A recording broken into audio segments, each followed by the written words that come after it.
भाई परमानंद भारतीय स्वतंत्रता संग्राम के महान क्रांतिकारी थे। भाई जी बहुआयामी व्यक्ति के स्वामी थे। वह जहां आर्य समाज और वैदिक धर्म के अन्य प्रचारक थे, वहीं इतिहासकार, साहित्य महिषी और शिक्षावादी के रूप में भी उन्होंने ख्याति अर्जित की थी। सरदार भगत सिंह, सुखदेव, रामप्रसाद बिस्मिल्ला, करतर सिंह सराभा जैसे असंख्य राष्ट्रभक्त युवक उनसे प्रेरणा प्राप्त कर बलिपथ के राही बने थे।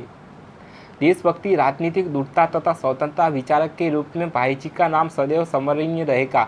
अपने कठिन तथा संकटपूर्ण स्थितियों को डटकर सामना किया और कभी विचलित नहीं हुआ। अपने हिंदी में भारत का इतिहास लिखा है। इतिहास लिखने में आप राजाओं, युद्ध तथा महापुरुष के जीवन वृत्तों को ही प्रधानता देने का पक्ष में ना थे। आपका स्पष्ट माता का ही इतिहास में जाति की भावना, इच्छाओं, आकांक्षाओं, संस्कृति एवं सभ्यता को भी महत्व दिया जाना चाहिए। अपने अपने अपने जीवन के संरक्षण भी लिखे हैं, जो युवा के लिए प्रेरणा देने में सक्षम है। भाईजी का जन्म 4 नवंबर के करियल गांव के एक ब्राह्मण परिवार में हुआ था। इनके पिताजी का नाम भाई ताराचंद्र था। इसी पवन कुल ने भाई पतिदास ने हिंदू धर्म की रक्षा के लिए गुरु तेगा बहादुर जी के साथ दिल्ली पहुंचकर औरंगजेब की चुनौती स्वीकार की थी।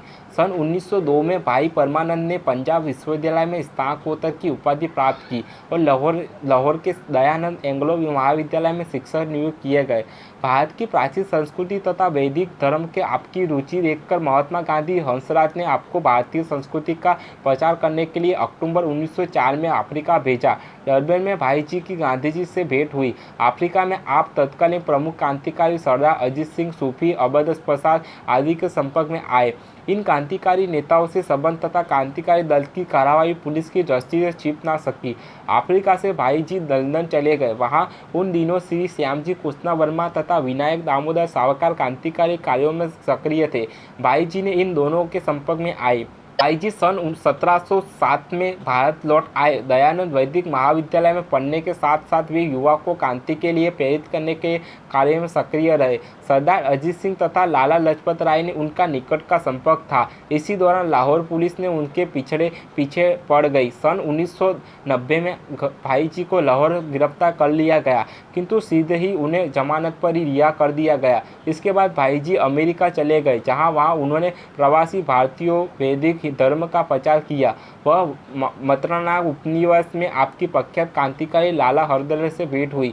भारत में क्रांति करने के लिए प्रमुख कार्यकर्ताओं के दल को यह संगठित किया जा रहा था कि लाला हरदयाल की प्रेरणा से आप भी इस दल का सम्मिलित होंगे। करतार सिंह सराभा, विष्णु गणेश पिंगले तथा अन्य युवकों ने उनकी प्रेरणा से अपना जीवन भारत की संविधानता के लिए समर्पित करने का संकल्प लिया। 1993 में भारत लौटकर भाईजी पूर्ण लाहौर में युवा क्रांति से की प्रेरणा देने के कार्य में सक्रिय हो गए। भाई परमानंद ने दक्षिण अमेरिका के कई ब्रिटिश उपनिवेशों का दौर किया और लाला हरदयाल को सैन फ्रांसिस्को में पुनः मिले। गदर पार्टी के संस्थापक में वे शामिल थे। सन 1914 में एक व्यापक यात्रा के लिए लाला हरदयाल के साथ पोर्टलैंड गए तथा गदर पार्टी के लिए तवरीका हिंद नामक ग्रंथ की रचना की। भाईजी द्वारा लिखी पुस्तक तवरीक हिंद तथा उनके लेख युवा को शस्त्र क्रांति के लिए प्रेरित करते थे। भारत में क्रांति करने के उद्देश्य से वे भारत लौट आए। इन्होंने दावा किया था कि उनके साथ 5000 क्रांतिकारी भारत आए थे। गदर क्रांति के नेताओं में भी इनका पेशेवर क्रांति का नेतृत्व करने का जिम्मा दिया गया था। 24 फरवरी 1914 को लाहौर में गदर पार्टी के अन्य सदस्यों के साथ भाईजी को भी गिरफ्तार कर लिया गया। उनके विरुद्ध अमेरिका तथा इंग्लैंड में अंग्रेजी सत्ता का विरुद्ध षड्यंत्र रचने का, करतार सिंह सराभा तथा अन्य युवकों का शस्त्र क्रांति के लिए प्रेरित करने का, आपत्तिजनक साहित्य की रचना करने जैसे आरोप लगाकर फांसी की सजा सुना दी गई।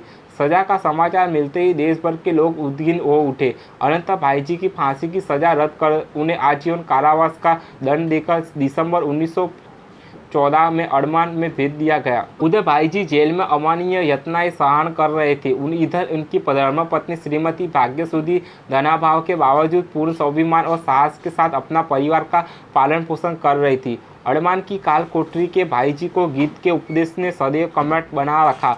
जेल में श्रीमद् भगवद गीता संबंधी लिखे गए अंशों के आधार पर उन्होंने बाद में मेरे अंत समय का आश्रय नामक ग्रंथ की रचना की।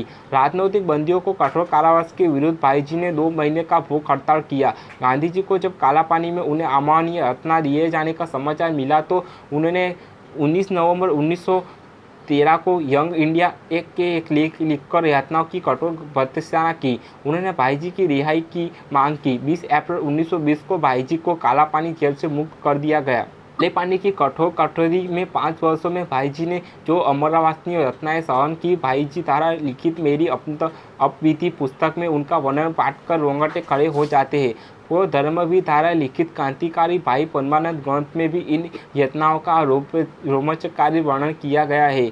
जेल से मुक्त होकर भाईजी ने पूर्ण लाहौर को अपना कार्य क्षेत्र बनाया। लाला लाजपत राय भाईजी के अन्य मित्रों में थे। उन्होंने राष्ट्रीय विद्यापीठ की स्थापना की तो उसका कार्यभार पर भाईजी को सौंपा गया। इसी कॉलेज में भगत सिंह व सुखदेव आदि पढ़ते रहे। भाईजी ने उन्हें भी शस्त्र क्रांति एवं अवमुति देने के लिए प्रेरित किया। भाईजी ने वीर बंदा बैरंगी पुस्तक की रचना की जो पूरे देश में चर्चित रही। सत्ता गांधी जी ने जब मुस्लिम तुष्टीकरण की घातक नीति अपनाई तो भाईजी ने उसका कड़ा विरोध किया। यही कारण है कि वे कांग्रेस के आंदोलन में से दूर रहे। वे जगह जगह हिंदू संगठन के महत्व पर बल देते थे। भाईजी ने हिंदू पत्र का प्रकाशन कर देश को खंडित करने के षड्यंत्र को उजागर किया। भाईजी ने सन 1930 में यही भविष्यवाणी कर दी थी कि मुस्लिम नेताओं का अंतिम उद्देश्य मातृभूमि का विभाजन कर पाकिस्तान का निर्माण करना है। भाईजी ने यह भी चेतावनी दी कि कांग्रेसी नेताओं पर विश्वास ना करो, ये किसी दिन विश्वासघात कर देश का विभाजन करेंगे। बाद में आप हिंदू महासभा से सम्मिलित हो गए। महामहान पंडित मनमोहन मालवीय का निर्देशन एवं सहयोग आपको बराबर मिला। सन 1933 में आप अखिल भारतीय हिंदू महासभा के अजमेर अधिवेशन में अध्यक्ष चुने गए। जब भाईजी की भविष्यवाणी सत्य सिद्ध हुई तो था भारत विभाजन और पाकिस्तान और निर्माण की घोषणा हुई तो भाईजी के हृदय में एक ऐसी वेदना अपनी पनापी कि वे उससे उबर नहीं पाए। 8 दिसंबर 1947 को उन्होंने इस संसार से विदा ले लिया। भाईजी के सुपुत्र डॉक्टर महावीर भी अपने पूज्य पिताश्री पदचिन्ह पर चलते हुए राष्ट्र और हिंदू समाज की सेवा में सक्रिय रहे। उनकी स्मृति बनाए रखने के लिए दिल्ली में एक व्यापारी अध्ययन संस्था का नामकरण उनके नाम पर किया गया। 1779 में भारत सरकार ने उनकी स्मृति में डाक टिकट जारी किया। जी द्वारा लिखित हिंदू संगठन भारत का इतिहास, दो लाहौर की टक्कर में अनंत समय का आश्चर्य, पंजाब का इतिहास, वीर बंदा बैरंगी, मेरी अपवीति आदि साहित्य आज भी इस महान विभूति का पवन स्मृति का आभूषण रखते हुए है।